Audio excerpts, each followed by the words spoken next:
High, কেমন আছে সবাই? আমি বেশ ভালোই আছি। এখানে যে ভিডিওটা রয়েছে এটা ঘরোয়া উপায়ে একটা হেয়ার সিরাম।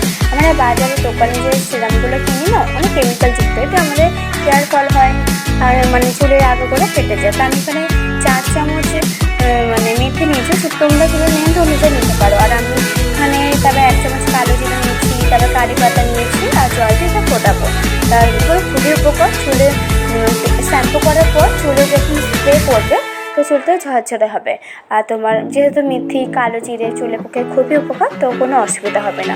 তা আমি এখানে গ্যাসটা অন করে দিয়েছি। তো এটা ভালো করে তোমার ফোটাতে হবে। যখন আমি প্রথমে জোরে দিয়েছি, এবার যখন ফুটে গেলে তখন আদা লো করে দিতে হবে, লো আঁচে দিতে হবে।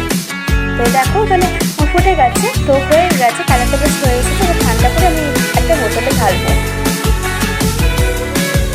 তো এই ঠান্ডা হয়ে আমি একটা নারকেল তেলের বোতলেও এটা ঢেলে দিচ্ছি। তোমরা যে কোনো একটা কাঁচের বোতলেও রাখতে পারো বা স্প্রের বোতলেও নিয়ে রাখতে পারো।